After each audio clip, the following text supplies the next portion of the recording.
이런저런 많은 간증들을 교회에서 듣게 됩니다. 근데 그 중에서 가장 확실하고 은혜가 되는 간증이 있다면 사도 바울의 간증이에요. 그 사도 바울의 간증이 여러분 사도행전 22장 3절서부터 쭉 보시면 그가 이런 간증을 해요. 나는 원래 예수 안 믿던 사람이고 더더군다나 예수 믿는 사람을 핍박하던 사람이다. 그리고 그 일에 바로 대제사장과 그리고 그 유대교의 장로들이 나의 증인이 되고 있다. 사실 나는 옛날 기독교인인 사도 스데반이 돌 맞아 죽을 때 내가 그 사람 때려 죽이는데 앞장섰던 사람이고 나와 함께 그 일에 선동됐던 사람들이 다 지금 살아있고 증인이다. 그것뿐 아니라 나는 다마스커스까지 올라가서 거기서 예수 믿는 사람들 잡아오려고 공문서를 가지고 올라가다가 거기서 하늘에서부터 빛이 확 비치는 그 경험을 하고 그 빛으로 인하여 내가 말에서 뚝 떨어지고 그 순간 하늘에서 소리가 들렸다. 사울아, 사울아, 왜 나를 핍박하느냐? 그 소리에 깜짝 놀라서 주여 누구십니까?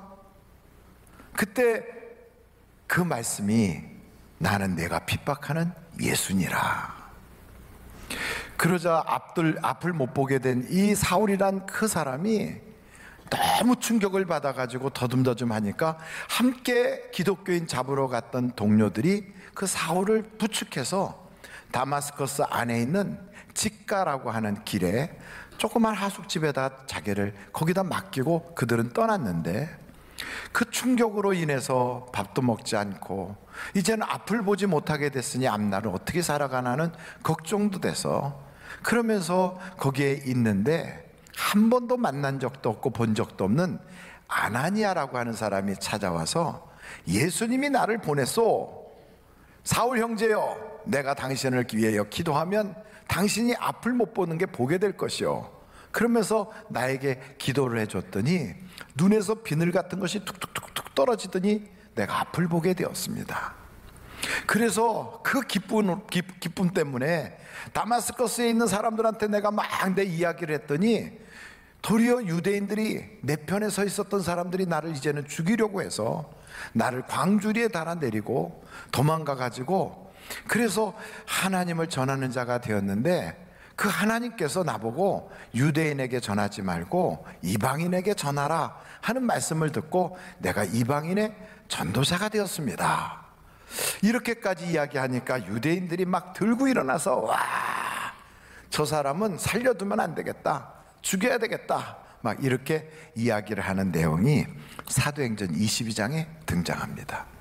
왜 이방인들한테 복음 전한다고 전도한다고 하니까 그 사도 바울을 죽이자 왜 사람들이 그랬는가 하면 지금도 유대인들은 자기들 종족이 아닌 유대인이 아닌 이방 사람들을 만나면 무슨 생각을 하냐면 저 사람은 지옥의 땔감이구나 이렇게 본다는 거예요. 근데 오늘 이 간증을 보면서 사도 바울의 이 간증 속에는 몇 가지 특징이 있어요. 첫째는 그의 간증에 많은 증인들이 있다는 거예요. 실제로 그가 이런 이야기할 때 사도 바울을 핍박하는 반대편에 서 있는 사람들도 실제로 사도 바울한테 그런 일을 지시했었고 예수 믿는 사람들 잡아오라고 공문서 써준 사람, 함께 잡으러 다녔던 사람 등 많은 생존하는 증인들이 있었어요. 그뿐 아니고 사도 바울이 그런 일을 겪은 것을 직접 보고 그리고 사도 바울을 동조해서 같이 예수 믿게 된 사람들도 또 있어요. 그러니까 그의 간증에는 거짓말이 아니다 이 말이에요. 증인들이 많이 있었다는 거예요. 두 번째 사도 바울의 간증의 특징은 사람들이 그냥 이렇게 해서 병 고쳤대요, 아니면은 뭐 어떻게 해서 사업이 잘 됐대요, 이런 이야기가 아니고 하나님만이 해줄 수 있는 그런 내용들이 있어요.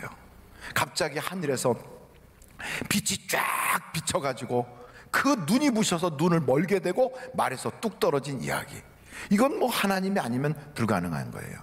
그런데 거기 갔던 그 사람들이 다 있는 데서 갑자기 하늘에서 소리가 들려서 사울아, 사울아, 왜 나를 핍박하냐? 이렇게 직접 만난 적이 없는 예수님이 하늘에서 사울, 그 바울에게 직접 이야기한 그 사건은 하나님이 아니고서는 불가능한 일이에요. 다메섹에 들어가서 앉아있을 때도 한 번도 전에 만난 적도 없고, 그리고 그 사람을 알지도 못하는 낯선 사람이, 아나니아라는 사람이 들어와서 자기에게 예수님이 보냈다고 하면서 기도를 해주는 일, 이거는 정말 인간관계에서는 있을 수 없는 일이에요. 그런데 더 놀라운 건 장님이 돼서, 소경이 돼서, 시각장애인이 돼서 앞을 못 보는 사울이 그 기도를 받으면서 눈에서 비늘 같은 것이 떨어지면서 보게 됐다는 것, 이것도 하나님이 아니고서는 불가능한 일이에요. 그러니까 이 사울, 이 사도 바울의 간증은 증인도 많고 하나님만이 해줄 수 있는 일들이 그 속에 있다는 거예요. 그러면서 거기에는 어떤 특별한 게 있냐면, 하나님께서 사울아, 앞으로 너는 이방인에게 복음을 전해라 하는 하나님이 명령이 있어요. 사명이 있다는 거예요. 그래서 오늘 저는 이 말씀을 딱 보면서, 이야, 이 사울이라고 하는 사도 바울의 간증을 통하여 우리가 어떤 교훈을 받을 수 있는가. 사울이라고 하는 이 바울은 좋은 사람이에요, 나쁜 사람이에요? 나쁜 사람이에요. 스데반을 죽이는데 앞장섰고요, 그것도 부족해서 다메섹까지 사람들 잡으러 다니고 아주 포악한 일을 하는 사람이에요. 아무리 자기 열심으로 한다고 해도 남을 해치는데 앞장서고 남을 죽이는 걸 그냥 당연한 일처럼 다니는 사람은 악한 사람이에요. 그래서 사울이라고 하는 이 바울은 자기 스스로 뭐라고 그러냐면, 난 나쁜 놈이야, 난 죄인 중에 괴수야, 나는 교회를 핍박하는 아주 포악한 사람이고 나는 그들을 핍박하던 핍박자야, 이렇게 말을 스스로도 해요. 그런데 이런 사람을 예수님이 택하시고, 이런 사람을 예수 믿게 만들고, 그리고 그런 사람에게 전도하라고 일을 맡겨주셨어요. 야, 저는 이걸 보면서 하나님께서는 오죽하면 이런 사람까지 부르셨을까. 오죽하면 여러분, 여러분의 가족을 누가 해롭게 하거나 여러분이 사랑하는 사람에게 누가 안 좋은 일을 했으면 그런 분하고는 마주 앉기도 싫다고요. 얼굴을 대면하기도 싫은 것이 사람의 마음이에요. 그런데 하나님께서 자기를 믿는 자기의 가장 아끼는 스데반이라든지 그 성도들을 죽이고 잡아가고 옥에 가두고 매질하는 그 포악한 죄인 중의 괴수, 아주 악질, 아니 이런 사람을 딱 택해가지고 그 사람을 훈련시켜서 그 사람을 일꾼을 삼았다. 그 마음은, 하나님은 모든 사람이 구원받기를 원하신다는 거예요. 하나님은 모든 사람이 절대로 아무도 지옥은 가지 마라, 다 예수 믿고 복 받아라, 이 마음이 하나님의 아주 구구절절히 그 마음속에 맺혀 있는 하나님의 심정이다, 이 말이에요. 그러니까 우리 하나님의 가슴에는요, 구원하지 않을 사람이 없어. 다 믿었으면 좋겠다, 다 예수 믿었으면 좋겠다, 이 마음을 가지고요, 그렇게 주님이 막 가슴 아프게 우리를 사랑하신다고요. 그런 하나님 입장에서 볼 때, 여러분 교회를 다 나오신 그분한테 저리 가세요, 이거 내 자리인데 일어나시죠. 아니 뭐 사람이 이런 사람이 다 있어, 그러면서 그 사람이 탄차를 발로 뻥 차고 막 이러면 하나님 입장에서 볼 때 얼마나 가슴 아프겠어요. 하나님 입장에서 나는 정말로 구구절절히 내 자식의 피눈물을 봐가면서 내가 한 사람이라도 더 구원하고 한 사람이라도 더 교회 다니고 예수 믿게 하고 싶어서 막 그러는데, 왔더니 막 내쫓아버려, 막 말 한마디 툭 던지고 막. 그러면요, 하나님께서 얼마나 가슴 아프게, 너는 나하고 왼수구나 이러지 않겠어요? 왼수가 따로 없는 거예요. 그래서 성경에 뭐라고 표현하냐면, 하나님의 심정을 성경에다 딱 담아놓기를 아주 소자 한 명, 소자라는 것은 남들이 볼 때 그냥 별 볼 일 없다고 생각하는, 그렇게 아주 약한 사람 한 사람이라도 실족시키는 사람은 차라리 연자맷돌을 목에다 걸고 바다로 뛰어들어가라. 그게 하나님의 심정이래요. 여러분, 하나님의 마음에 100분의 1만큼이라도 우리가 이해할 수 있다면 너무너무 좋을 것 같아요. 지금부터 2000년 전에 사도 바울은 이런 마음 가지고 이 성경을 기록했는데요, 이것을 현대적으로 오늘 우리는 어떻게 해야 되는가? 이런 말씀을 들었을 때 우리는요, 그런 거야, 원래 성경은 다 그렇게 살려는 거지 뭐. 그러면서 겉으로는 믿습니다, 주여 믿습니다, 이렇게 말하면 그런 믿음은 죽은 믿음이에요. 진짜 살아있는 믿음은 행동하는 믿음이 살아있는 거예요. 여러분, 방구석 믿음을 갖지 말고 진짜 시장에서, 이웃들과 만나는 삶의 현장에서, 여러분의 직장에서, 그리고 나를 잘 모르는 사람들 사이에서도 우리 주님이 말씀하신 그대로 나타낼 수 있는 사람, 그게 믿음 있는 사람이에요. 그래서 여러분, 행동을 뒤로 미루지 말고 오늘 이 말씀을 들었다면 즉시 한번 실행해 보는 거예요. 어떻게요?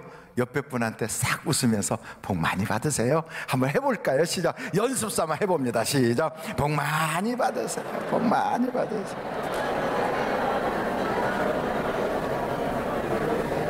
여러분, 우리를 예수 믿게 하려고 하나님께서 저 김아무개 집사를 어떻게 하면 예수 믿게 할까? 그래서 하나님이 이 방법도 써보고 저 방법도 써보고 이 사람을 보내기도 하고 이 사람과 만나기도 하고 이렇게 준비하시고 이렇게 많이 애를 쓰셔가지고 나를 부르셨다고요. 여러분, 이게 얼마나 큰 은혜입니까? 나 잘되게 하려고 하나님이 계획하셨다는 거. 그리고 두 번째는 그 하나님께서 나로 하여금 경험도 없고 생각할 수도 없었던 그 예수님을 믿어지게 내게 믿음을 주셨다는 거. 그래서 하나님 자녀가 됐다는 거. 이게 얼마나 큰 은혜입니까? 할렐루야. 그래서 교회 다니게 된 거예요. 여러분, 교회 다닌다고 하는 거, 이거 굉장히 큰 은혜예요. 지금까지 교회에 붙어있게 하신 것도 하나님의 은혜인 거 믿으십니까? 우리는 떨어질 가능성이 무지 많았거든. 교회 안 나오고 싶은 적이 엄청 많았거든요. 교회 나는 안 나가고 싶은 적이 있었다는 분만 손 들어보세요. 목사인 저도 손 드는데 여러분은 어때서 손을 안 드나? 어떤 날은 저도요, 나는 오늘은 교회 가기 싫어, 이런 날이 목사도 있어요. 그런데 어떤 경우 그렇게 귀찮아서 안 가는 정도가 아니라 교회 가려고 딱 생각했더니 그 옆편 내가 보기 싫어. 정말 시어머니가 그런 소리 했으면 할 수 없이 가요. 명절에 시어머니니까. 그런데 시어머니도 아닌데 왜 나한테 참견이야? 근데 왜 나한테 눈을 왜 그렇게 떠? 왜 나보고 이래라 저래라 그러고 나한테 왜 그런 소리를 해? 그래가지고 그 꼴 보기 싫어서 가고 싶지 않을 때가 있을 때도 있다고요. 시험 받을 때도 있어요. 때로는 목사가 하는 소리가 귀에 거슬려서 영 아닐 때도 있어요. 그럼에도 불구하고 나를 교회에 붙어있게 지금까지 했다는 거, 이거 우리 마음이 아니라 하나님이 나를 묶어놓은 거거든요. 그것이 은혜인 걸 여러분 아십니까? 겨처럼, 바람에 나는 겨처럼 여기저기 날아다니지 않게 하나님께서 뿌리 깊은 나무처럼 하나님에게 뿌리를 쫙 뻗고 가뭄이 들어도 열매가 창창하게 맺어지도록 나를 물가에다 심어주신 하나님의 은혜가 있어요. 지금까지는 별로 한 일 없고 지금까지는 그냥 그렇게 그럭저럭 교회 다니는 정도밖에 안 되지만 성경에 보니까 우리를 통하여 무한 영광 받으실 것을 계획하셨다는 걸 생각해 보면 미래적으로 우리는 하나님이 영광 받으실 걸 생각해서 감사하지 않을 수가 없어요. 할렐루야. 그리고 더 큰 감사가 있어요. 작년보다 금년이 사업이 좀 안 돼도, 작년보다 금년이 건강을 좀 잃었어도, 작년에는 괜찮았는데 금년에 잘 안 나다녀도, 모든 게 좀 꼬였어도 그래도 더 놀라운 잊을 수 없는 은혜가 있어요. 나는 지금 죽어도 천국 간다. 바로 그거예요. 이 놀라운 은혜를 생각하면 우리는 감사할 수밖에 없는 거예요. 그래서 하나님께서는 이런 우리에게 너도 사도 바울처럼 세상의 증인이 되라, 우리에게 증인되라는 거예요. 여러분, 우리를 담임 목사인 저의 무슨 이야기나 들으러 다니는 청강생으로, 혹은 아무 개가 은혜 받았다 복 받았다는 거 구경하는 구경꾼으로 우리를 부른 적이 없어요. 하나님은 우리를 당신의 자녀로 택해 주셨고 자녀로 불러주셨어요. 그리고 우리 보고요, 증인이 되래요.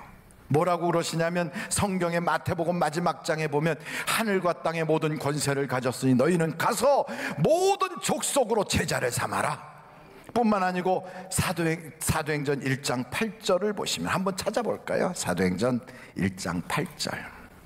오직 성령이 너희에게 임하시면 권능을 받고 예루살렘과 온 유대와 사마리아와 땅끝까지 이르러 내 증인이 되리라 하시니라. 아멘. 한 가지 여쭤볼게요. 여러분, 증인은 그냥 되는 거예요? 아니면 그 현장을 목격해야 되는 거예요? 목격해야 돼요. 목격한 것보다 더 중요한 건 내가 직접 경험하면 증인이 될 수 있어요. 그 자리에 있어야 되고요, 그걸 봤어야 되고요, 그걸 경험해야 돼요. 그런데 무슨 증인이 되라는 거냐면 하나님의 증인이 되라는 거예요. 그렇다면 하나님을 경험해야 되거든. 하나님을 경험해야 돼요. 본 적도 없고 만난 적도 없는 하나님을 어떻게 경험해? 그런데 하나님은 우리 보고 그 증인이 되래요. 그렇다면 여러분, 어떻게 하면 그 하나님을 만날 수 있는가? 오늘 그것을 제가 알려드릴게요. 여러분, 하나님을 만날 수 있는 방법은 성경에 있는 말씀을 한번 지켜보십시오. 만약에 이 성경이 소설이라면, 가상의 이야기라면 아무 일이 없을 거예요. 그런데 이 성경에 나오는 이 많은 이야기를 어느 걸 지키라고, 목사님? 근데 이 중에 이렇게 하면 내가 복 줄게, 이렇게 하면 내가 번성케 할게 하는 그런 말씀만 딱 꼽아가지고 해보는 거예요. 근데 했더니 진짜 하나님이 복을 주시고 번성케 하면 그럼 하나님인 거예요, 그분이. 그런데 해봐도 안 된다, 그럼 때려치는 거예요. 그럼 교회 와서, 목사님, 내가 그동안 냈던 헌금 다 돌려주세요. 그렇게 해야 되는 거예요. 왜? 하나님이 계시지도 않는데 목사가 사기친 거 아니야? 근데 진짜로 하나님이 계시다면 여러분 제대로 믿어야 되는 거예요. 그래서 신명기서 6장에 보면 하나님이 번성케 하고 우리를 복을 주시겠대. 어떻게 하면? 하나님을 사랑하면. 어떻게 사랑한다고요? 마음을 다하고 뜻을 다하고 힘을 다하여 사랑하면 내가 너에게 복을 줄게. 지금 부도 났다고? 지금 빚이 얼마라고? 너 지금 인간관계가 얽혔다고? 너 되는 일이 없다고? 걱정하지 마. 내가 너를 일어나게 해줄게. 이게 하나님 약속이거든요. 근데 했는데 안 돼? 그러면 여러분 때려쳐야지 뭐. 근데 어떻게 하냐고요? 사랑한다는 거. 여러분, 사랑해, 내가 당신을 사랑해, 그러면 대부분 뭐라고 얘기하냐면 말로만 그런다고요. 그러니 말로만 해서는 안 되고 하나님께 사랑을 보여드려야 되거든. 근데 보여드리는 방법을 두 가지로 제시를 했어요. 첫째는 자녀에게 내가 하나님을 사랑한다는 걸 부지런히 가르치라는 거예요. 부지런히. 그게 첫째예요. 두 번째는 하나님을 사랑하면 표를 내라는 거예요. 표를. 그래서 이스라엘 사람들은 어떻게 표를 하냐면 머리에다가, 여기에다가 상자를 하나 묶고 다녀요. 이마박에다가. 그래서 유대인들 그거 하는 거 보면 이마박에다 상자를 하나 묶었어요. 그게 눈과 눈 사이에다가 두거든. 여기다가. 그것은 이스라엘 사람들은 문자대로 해석을 했지만 우리 크리스찬들은 어떻게 보냐면 이 눈과 눈 사이에다가 하나님을 사랑한다는 걸 딱 표시를 하는 것은 내가 이 눈으로 보는 것마다 하나님을 사랑하는 마음으로 보겠다 하는 거예요. 그리고 이 손에 끈으로 묶어요. 7번. 그걸 아침마다 묶거든. 그리고 저녁에 풀었다가 자고 나면 또 묶어요. 이 묶을 때마다 뭐라고 하고 묻냐면 내가 여호와를 사랑합니다. 내가 마음과 뜻과 내 모든 힘을 다하여 사랑합니다. 이러면서 7번을 묶어요. 7번이 완전수니까. 그 말은 부부 딱 만나서 결혼식 할 때 신랑은 신부를 사랑하는가, 신부는 신랑을 사랑하는가 하는 그 얘기하는 거예요. 나는 하나님과 혼인하였습니다 하는 서약을 하는 거예요. 나는 내 남편은 유일한 하나님이 내 남편이에요, 이런 거예요. 목사의 신랑도 예수님이고 제 아내의 신랑도 예수님이고 그분은 우리를 신부라고 여기신다고요. 여러분, 신랑을 많이 두면 좋아요, 안 좋아요? 그것을 간음한다고 그래요. 간음. 우리 주님은 그래요. 나 외에 다른 신을 두는 것을 간음이라고 그래요.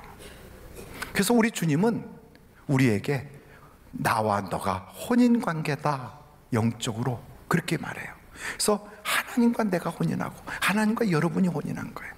그런 마음을 가지고 하나님 사랑해요 그러면 하나님께서 여러분에게 복을 주신다는 거예요. 그게 좀 너무 심하다 그러면 두 번째 방법이 있어요. 그것이 기도거든요. 뭐라고요? 기도요. 하나님께 기도해 보시라고요. 만약에 그분이 살아계신 분이라면 내가 기도할 때 들어주실 것이고, 만약에 그게 허구고 허상이면 내가 기도할 때 아무도 안 들어주실 거라고요. 그러니까 기도해 보는 게 가장 확실할 수 있어요. 이런 얘기하면 어떤 분이 목사님 저 기도해 봤는데 안 되던데요? 이렇게 얘기하는 분이 계세요. 제가요 색스폰을 조금 배워봤어요. 소리가 좀 나요. 삑삑삑거리고. 근데 그 실력 가지고는 무대에 2번 못 쓰겠더라고요. 왜요? 망신스러워서. 여러분이 기도를 얼마나 했다고 그 무대에 쓸 만큼 해보셨나요? 영어 공부를 많이 했다고요? 그럼 그 실력 가지고 미국 사람 만나서 얘기할 정도 되던가요? 근데 기도도 똑같아요. 그럼 우리는 기도를 얼만큼 했느냐? 최소한 엘리야만큼은 했느냐? 엘리야가 그러잖아요. 무릎과 무릎 사이로 머리를 집어넣어서 7번을 간절하게 기도할 때 하나님이 들어주셨다고. 아이, 그럼 뭐 엘리야는 너무 옛날 사람이라고? 그럼 예수님은 얼마나 기도하시나? 여러분, 예수님은 하나님의 아들이신데도 이렇게 기도해요. 히브리서에 아주 딱 나와 있거든요. 한번 여러분이 보시면 좋겠는데 5장이에요 7절 8절. 히브리서 5장 7절 8절. 그렇게 한번 9절까지 같이 한번 읽어보실까요? 시작. 그는 육체에 계실 때 자기를 죽음에서 능히 구원하실 이에게 심한 통곡과 눈물로 간구와 소원을 올렸고 그의 경건하심으로 말미암아 들으심을 얻었느니라. 그가 아들이시면서도 받으신 고난으로 순종함을 배워서 온전하게 되셨은즉 자기에게 순종하는 모든 자에게 영원한 구원의 근원이 되시고, 하나님의 아들이면서 무리로도 걸어가고 죽은 자도 살리는 능력이 있는 그런 분인데도 불구하고 하나님께 기도할 때요 울고불고 하면서 기도했대요. 근데 우리는 어떻게 기도해요? 가지껏 뭐 주시려면 주시고 말려면 마시고. 아버지 있으세요? 그 옆에 누가 나가면 나도 빨리 나가서 빵이나 먹어야 되겠다, 이런 마음 가지고 아니다 이 말이에요. 수많은 사람은 구경꾼들이 있었어요. 어디에요? 여리고성에. 그런데 그 성에 거지가 하나 있었어요. 이 거지는 앞을 못 보는 거지예요. 다른 사람들은 다 구경하고 있는데 이 거지는 거기서 구경을 하는 게 아니에요. 나는 그 예수를 만나야 되겠어. 나는 그 사람을 통하여 내 인생이 달라져야 되겠어. 그래가지고 다윗의 자손 예수야 하고 외쳤어요. 나를 불쌍히 여기소서. 야 시끄러워, 너 때문에 소리 안 들리잖아. 거지 주제에 조용해. 그래도 그를 막을 수가 없었어요. 외치는 거예요. 그 사람만 그런 게 아니에요. 그 여리고의 세무서 소장이었던 삭개오라는 사람은 자기의 체면도 다 불구하고 나도 예수 만나야 되겠어. 그래갖고 뽕나무에 기어 올라갔어요. 왜? 사람이 너무 많아서 안 보이니까 기어 올라가서 그 나무 이파리를 제치고 나도 그 예수를 만나야 되겠다고 주님에게 초점을 주고서 간절히 원했어요. 그때 주님이 그 집에 찾아가고, 그때 주님이 그 외치는 바디메오라고 하는 그 거지, 앞도 못 보는 거지에 눈을 띄워주시고, 여러분 거지 주제에 이러는데 그 사람의 이름이 성경까지 올라갔어요. 그 사람의 이름이 초대교회 당시에 유명한 성도로서 이름이 기록되고 있어요. 여러분, 하나님은 이렇게 기도하는 사람, 회당장 야이로가 자기 집 딸내미가 죽어가니까 그 딸을 구원하고 싶어서 막 몸부림치면서 기도했던 그 기도처럼 여러분 기도해 보셨나요? 하나님께 기도하면 하나님은 지금도 역사하십니다. 구하라, 그럼 주실 것이요. 찾아라, 그럼 얻을 것이고. 내 인생이 이미 끝났다고 포기할 쯤에도 포기하지 말고 문이라도 두드려봐. 그러면 열리리니 구하는 자에게 하나님이 주신다. 오늘 여러분 이 둘 중에 하나를 한번 딱 해보세요. 아니면 두 가지를 다 하세요. 말씀을 지키면서 기도하면 하나님의 살아계심과 하나님의 역사심을 여러분이 분명히 경험하시고 그분을 만나셔서 간증하는 여러분이 되실 줄로 믿습니다.